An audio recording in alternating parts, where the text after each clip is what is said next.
Hello, this is Dennis with A1 Telephone Service and Repair, A1 Electronics.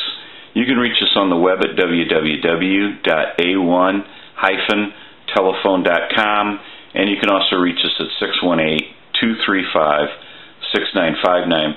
Today I want to show you an AT&T 530, and this is Ed's telephone from California.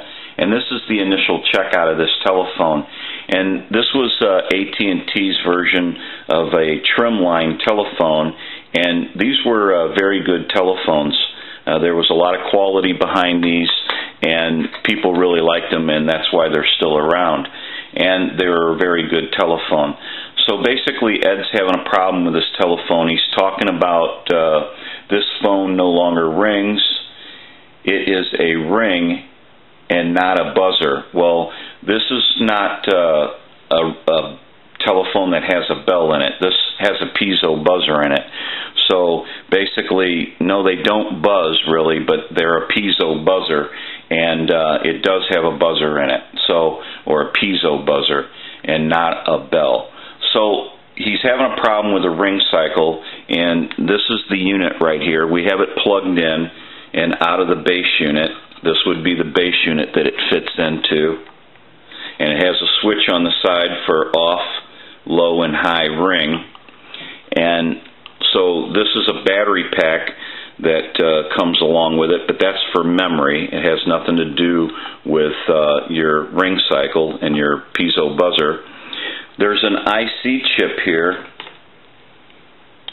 that we want to replace, because what happens is this IC chip takes in the ring cycle. It gives the piezo buzzer a frequency that it rings at, and it's an amplifier, so it sends it out to the piezo buzzer, and that's what creates our ring cycle at the piezo buzzer.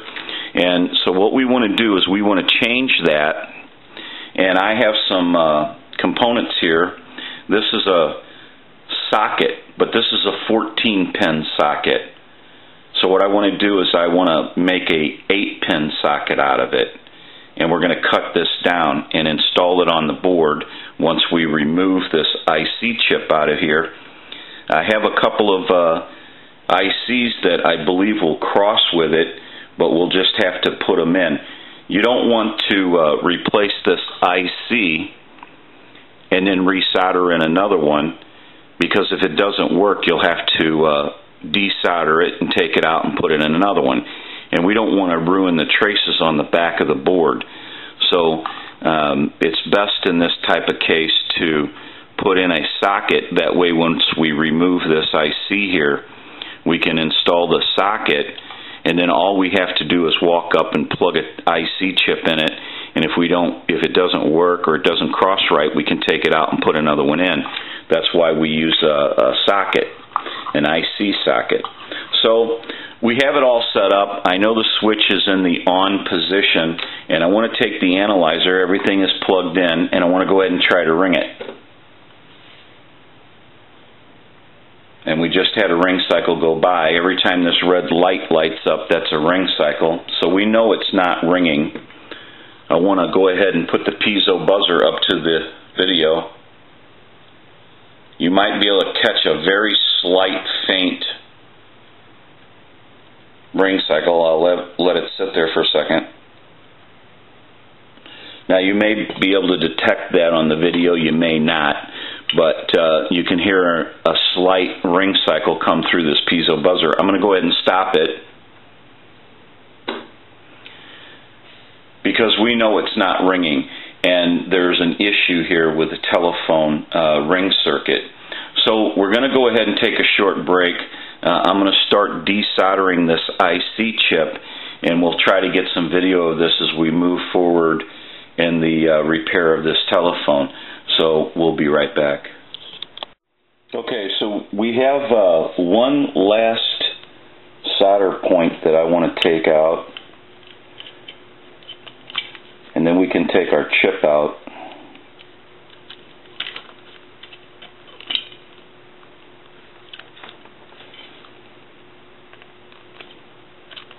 We want to make sure that's loose now.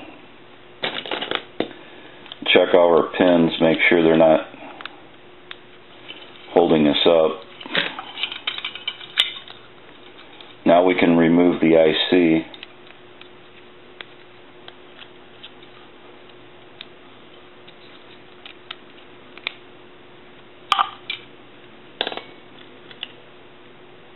And that would be our IC. It's an 8-pin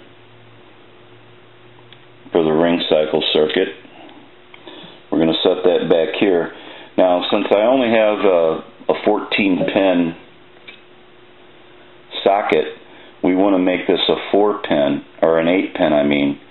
So, what we're going to do is I'm going to bend these those three back. Bend those three back.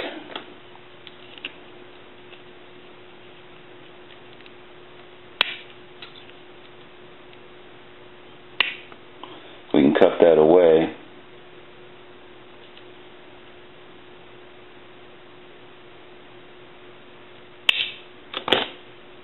So now we have our 8-pin socket here. We want to move all of our wires back out of the way.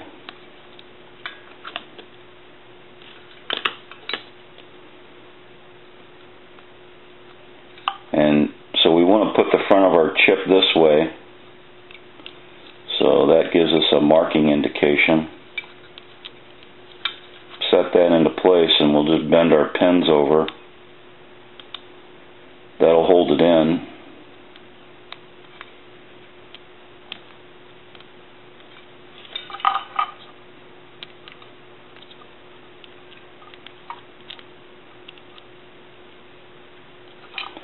So now we can solder that in.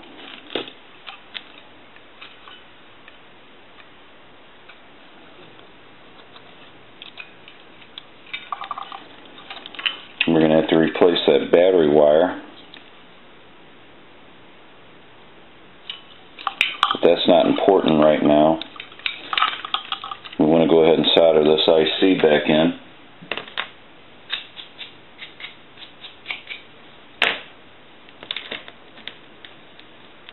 Get some solder.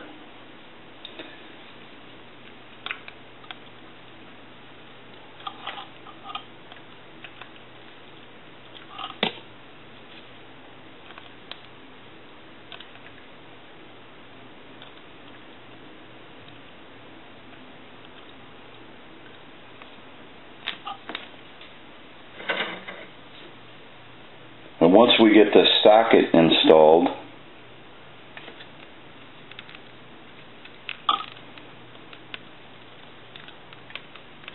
we can see if we have a good cross here.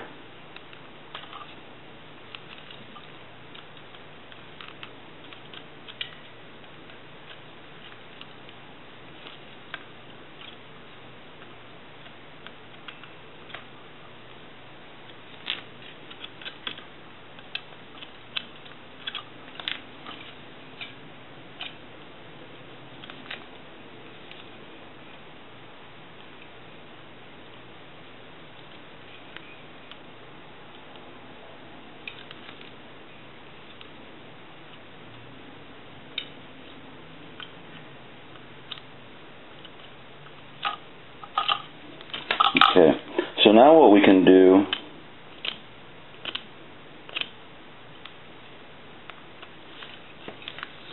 is I'm going to check these ICs that we have here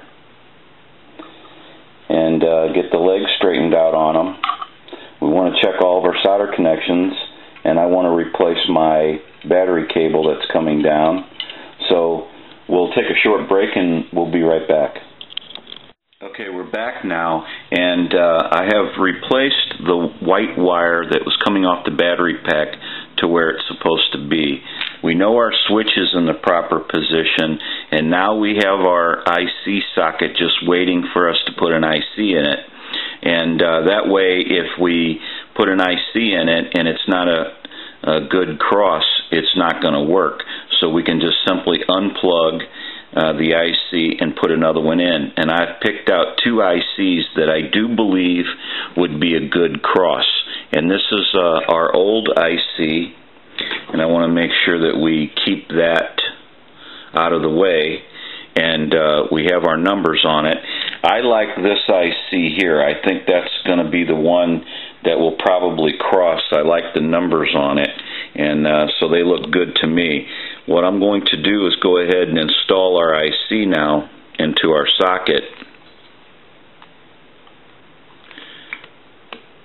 And I want to push that into place.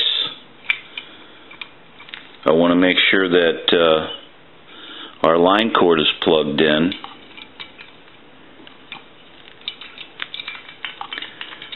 And we'll stand all that up here.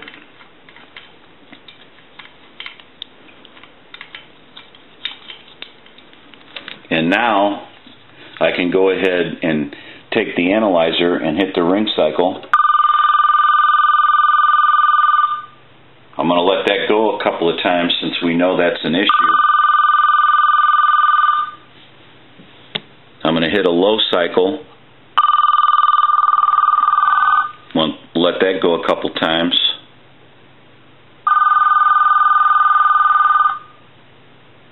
On the next ring cycle, I'm going to turn it off. I'm going to let a ring cycle go by in the off position. We're going to go ahead and move it up into the low setting. And on the next ring cycle, I'm going to go to high. I'm going to let that go again. I'm going to stop the ring cycle. I want to unplug our line cord. Okay. I have a couple of pieces of our socket for our IC that we cut away to make it an 8-pin. Now what I want to do, since we're kind of experimenting here, I want to go ahead and lift this IC out of the socket. We know that's a good cross, so I can always write those numbers down if I come across this same problem again with this type of phone. I want to set my IC out here. Now, we know that's a good cross. What I want to do now is I want to make sure all the pins are straight on this one, which they're not really all that straight. And I want to see if we can't,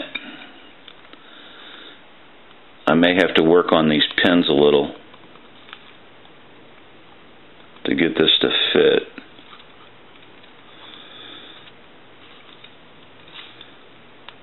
Okay, so now what we can do is try this one.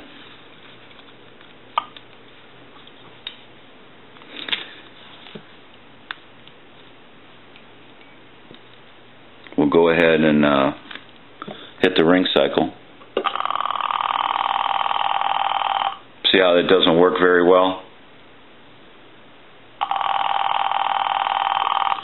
It's a wrong ring cycle IC. I'm going to hit low. It actually got louder.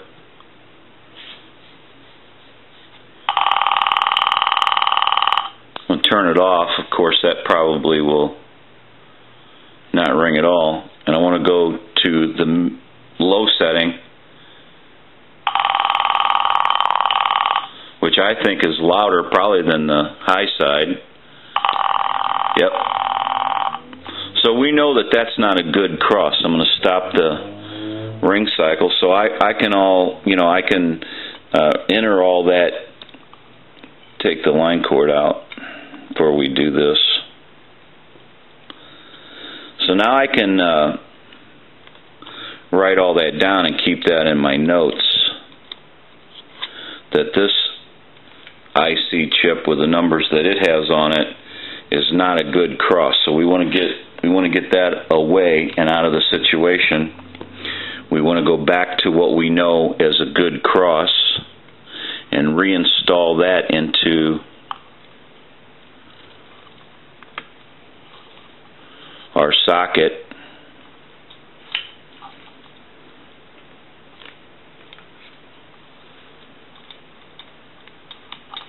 Go ahead and plug up the line cord to it.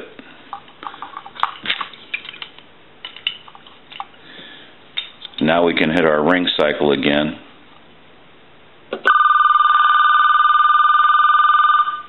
Since we removed it, I want to do a test again. I want to walk through all my settings. Let that go a couple times. We'll go for the off position here.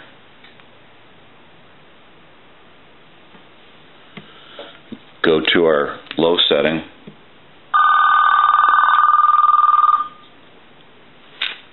I'll let that go one more time. I'll go to our high setting.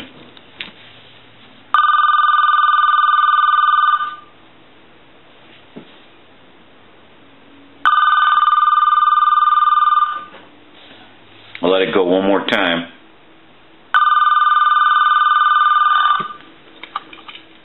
I'll go ahead and turn it off. I want to unplug our cord. Now I want to come over here and I want to start reinstalling everything the way it would have been when it was sitting in the telephone.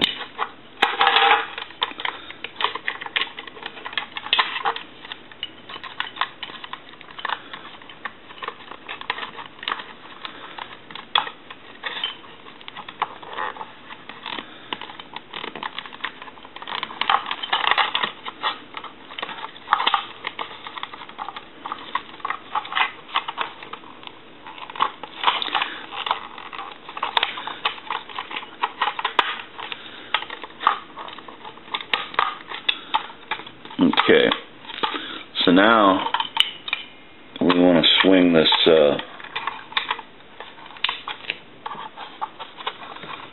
line port around and get that into position. Push that into position.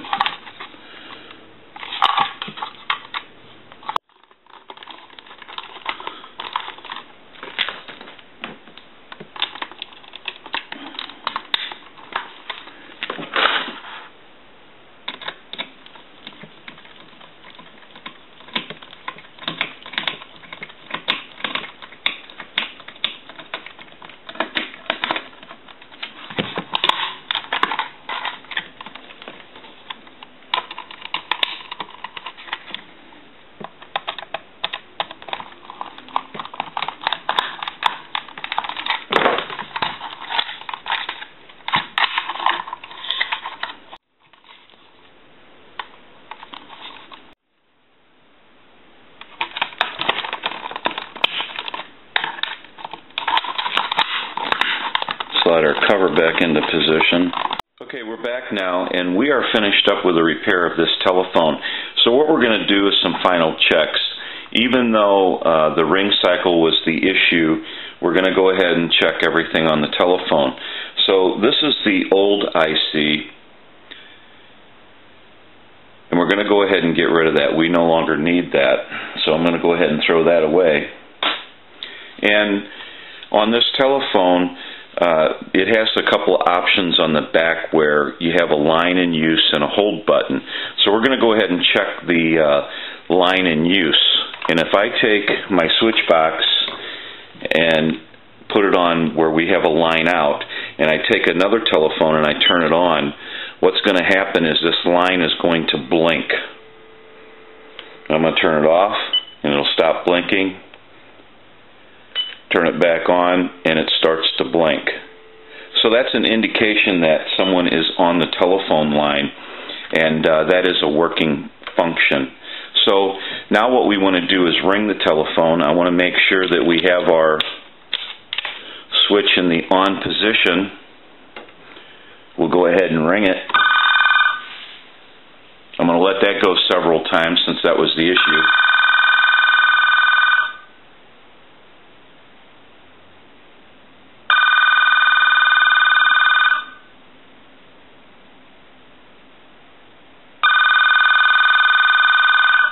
I'm going to let it go one more time.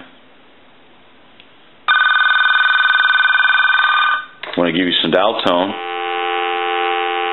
Now we want to check the low, medium, and high. So I'm going to go down to low. Then we'll go to medium. And then I'll go to high. So we know that that is working. We can go ahead and dial our numbers. If you watch the analyzer, you'll watch the numbers go by.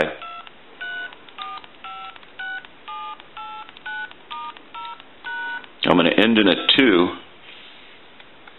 I want to hit flash and redial. And then the analyzer will end in a 2. I want to hit hold, and you can see the LED came on, and then on the back the LED lit up for hold. So now I can turn it on and turn it off, turn it on and turn it off. Now I want to transmit into the handset. So if you watch this red light on the analyzer, every time you see that red light, that's an indication of 100% modulation on transmit. Incoming message test. 1, 2, 3, 4, 5, 6. Hello, hello. So we know that this telephone is in working condition, and it has been repaired, and everything is working. Now I can switch the switch box over to a regular line, and that totally takes the analyzer out of the situation, and we'll call it time and temp. Give you some dial tone.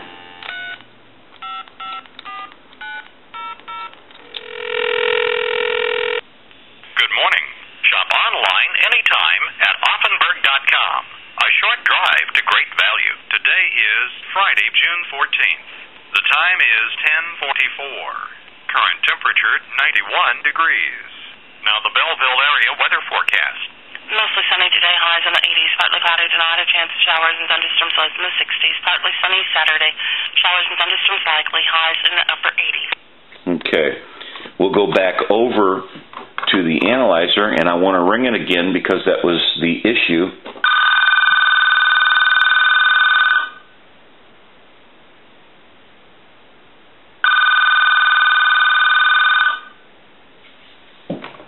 We'll go to low.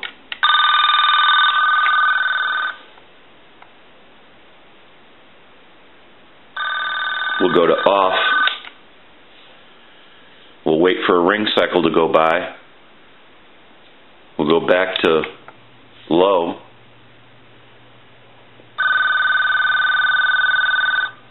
And then we'll go to high.